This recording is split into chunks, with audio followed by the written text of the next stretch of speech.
So, back on the HINZ couch, I've got Simon Koss from Microsoft, and you're the Health Information Manager, is that right? Health Industry Health, Manager. even better. Now then, just for the purposes of people listening to us, you are a real qualified doctor, and you did 3 years postgraduate work before going into the industry, is that right? Correct. Yeah. I practiced for 3 years. I worked with poor information systems, and that led to a sabbatical that turned into a dozen years. And healthcare IT is what I do now. Very good, and very well. I had the privilege of going to your talk yesterday, and I think if we can try and condense your amazing talk into 3 minutes, we'll be doing great. But the concepts really were sort of today, tomorrow, and the future. So, can you condense that into 1 minute for each concept? Let's give it a go.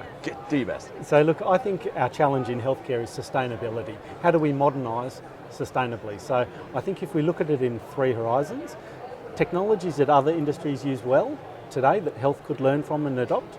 Tomorrow, how do we innovate our models of care and models of technology so that we're progressing and changing and breaking vicious cycles? And into the future, what are those trends that will dramatically change things? So bear in mind it is Back to the Future Day today, which is quite good. So let's say 5 years from now. Yep. You're going to see your GP. What is going to be different in 5 years compared to now if everything you wish comes true? I think I'm a little ambitious, and that's my job, Good. to be an agitator and a disruptor. I think what's realistic in 5 years' time is improved communications between acute care and primary care, and then improve communications with the practitioner and their patient population.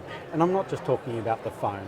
I'm starting to talk about how do we blend in social networking into that, multi-channel like text, and even video conferencing as well, so that we can make telehealth work and scale those eyes and ears of the specialists in our metro areas to where the patients are in our remote populations. So I think that's one, communication, and to an extent collaboration. I'd love to see more measurement as well.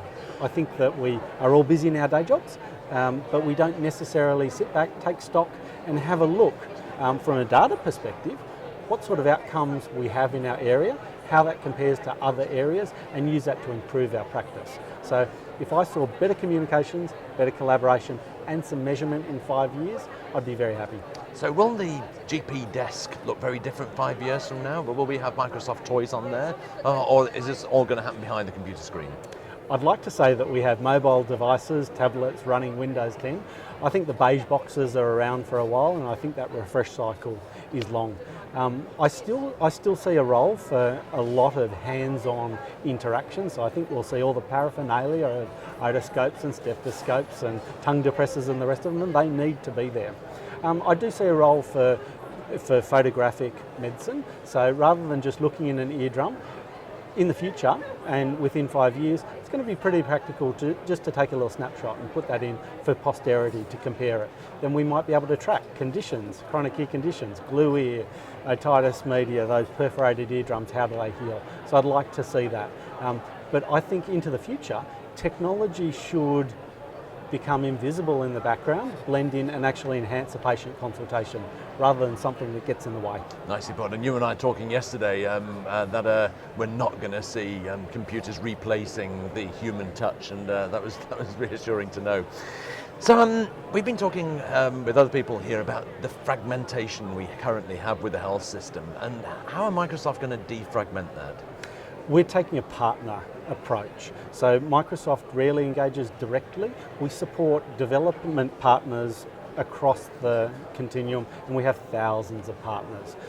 Very much it's getting the message out to those independent software vendors and system integrators about the challenges of fragmentation and getting them working together. I don't think it's one company that will solve fragmentation. I think it's a mindset of everyone pulling together and working to the common good of sharing data. That's an excellent answer. So what barriers can you see between now and that 5-year desktop? So right now, I think we have a largely fragmented environment, and that creates a degree of lock-in because those systems are not interoperable. That's solvable, and I think the New Zealand strategy of an electronic health record is quite feasible, and we'll see that play out. I think one of the real challenges is how do we actually deal with the emerging technologies that we haven't thought about? So I think about in the last decade, we've seen wireless technology come into place, the iPhone and the iPad change mobility, and what does it look like in the next 10 years? I think that will be the real challenge, to stay abreast. So our strategies need to be flexible and we need to be adaptable. Well, good on you. And look, thanks again for a fantastic talk yesterday. I think you put Microsoft right up there and that was brilliant. So God bless you, Simon. Good luck and keep in touch, eh? Thank you, Buzz. See you again. Cheers. Take care. Cheers.